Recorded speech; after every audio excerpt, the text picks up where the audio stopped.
Hello everybody, my name is Jason Lee, and today I am making a video based on recovery from alcohol and drug addiction or any kind of thing that you struggle with in life. For those who don't know, what I do is, and I've been doing this since 2012, and what I do is I memorize a scripture and then I translate it into recovery terms based on my very own experience. This video's for people who struggle with drug and alcohol addiction, and also for those who are trying to save someone from addiction, which may seem like an endless, hopeless road, but there is still hope out there, just so you know. And I just want to do a little disclaimer before I begin this scripture. I am not trying to push any religion or God on anybody in any way whatsoever. It's just how I deal with my struggles and addiction, and it is one of the most powerful recovery tools that I have. And also, I am not trying to take the true meaning of this scripture or any scripture out of context.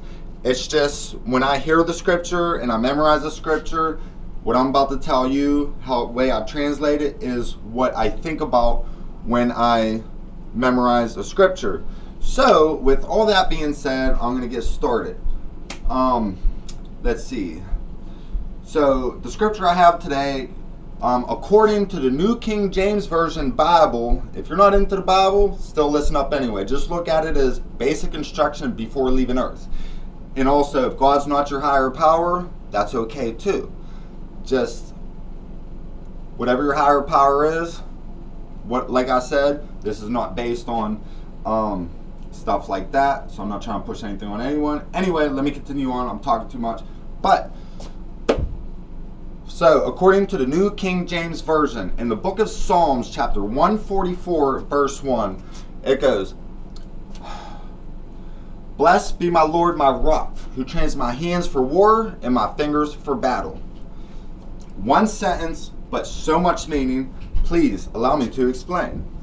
So, where it says, "Blessed be the Lord, my rock." Okay. Now, the rock I'm talking about is the foundation of my recovery. The foundation of my recovery has to be strong. It cannot be destroyed easily. Me personally, I choose God because God is solid like a rock. You can't damage him. He's eternal. And it's just the strongest foundation. And that's what I build my recovery on. Kind of like building a house. If I build my house, if I put God first in my life, everything comes together. Because with that foundation, with God, I can build whatever I want on top of that. And He's okay with that. And my house will be built strong.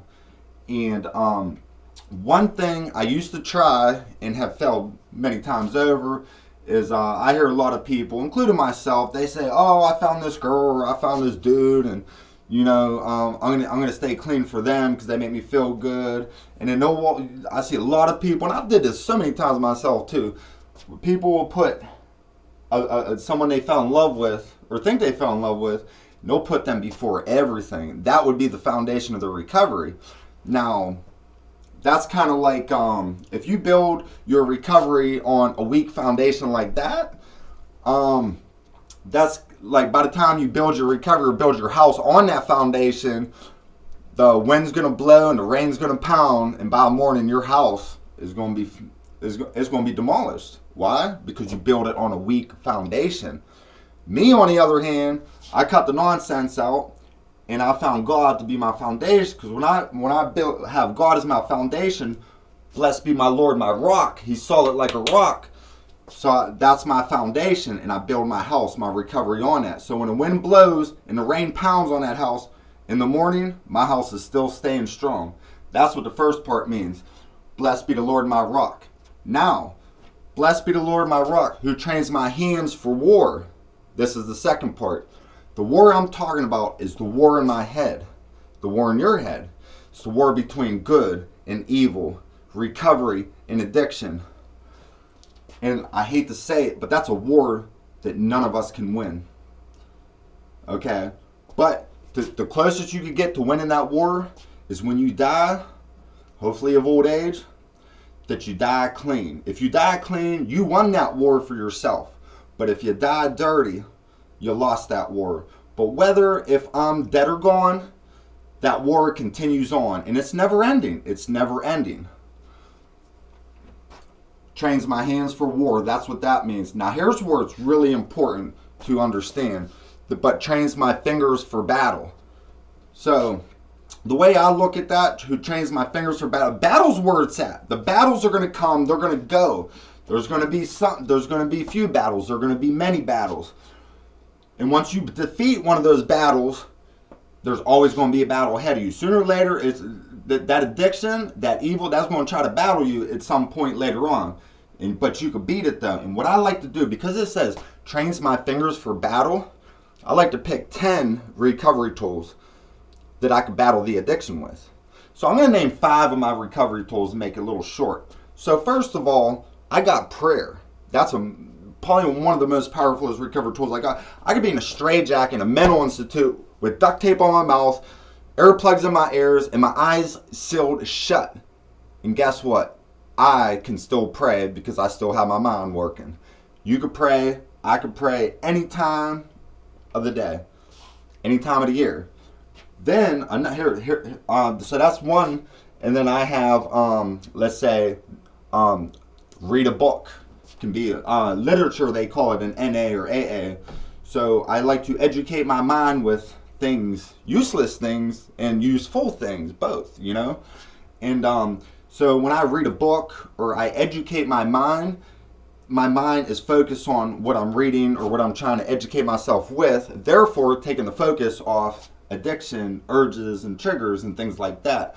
Another recovery tool is a very powerful one as well, called mindfulness.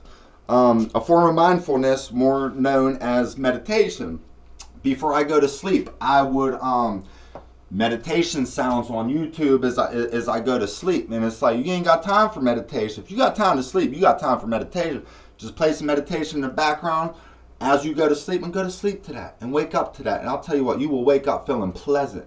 And I have noticed over the years, the meditation when I sleep keeps those using dreams away. Not once have I had a using dream when I go to sleep to meditation, which is a bad trigger for me back then. But I resolved that with meditation sounds when I go to sleep. So a third of recovery tool, let's see,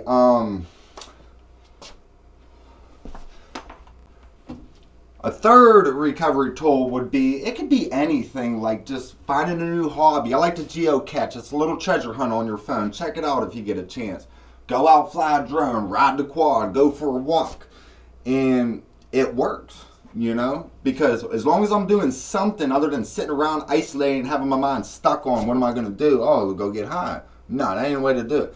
Have some recovery tools. A fourth recovery tool is just watching a funny movie. You know what they say, laughter is the best medicine? That is true. And laughter, let me tell you, laughter helps me so much in recovery, and I hope it helps you. And we'll go, so the fifth recovery tool, just off the top of my head, a Jolly Rancher. Yep, I kid you not, a Jolly Rancher, because scientific studies show that a sweet piece of candy can help calm a craving. And I find that to be true because of many Easters ago, but that's a whole nother story. I'll make another video on that eventually. So, but the thing is, when you have these recovery tools, you learn them and you know how to use them. You got to use them on a daily basis, even when you're having a good day, even when you're not triggered, because you want to master 5 or 10 recovery tools so that when addiction comes your way to battle you for the battle, you are prepared. Because if you only use your recovery tools when you need them and only when you need them, you might not know how to use them when the battle begins between addiction and recovery. So practice them on a daily basis. Okay, you can fit them in your everyday living without overworking yourself. This can be done. And also, whenever addiction does come to battle, it could be today, it could be tomorrow, it could be next week, it could be months down the road, but always practice so you know how to use those recovery tools. Then when the addiction does come to battle you, what you want to do is you want to use your most powerful recovery tool first, okay? And When you're done using that on addiction to fight that trigger, fight that urge, you want to go to your second most powerfulest, third most powerfulest, and so on. And what you're doing there, when that addiction comes, it's going to come on strong at first, usually. But when that comes on, you're using your most powerfulest one.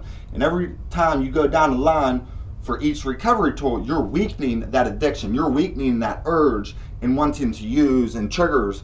And as you weakened it, by the time you get to your 6th, 7th, 8th recovery tool, if you even need to go that far, by the time you get to these recovery tools, the other 5, that addiction is going to be so weakened because of the first 5 recovery tools. The addiction is going to be so weakened, you could just sweep it away with your weaker recovery tools.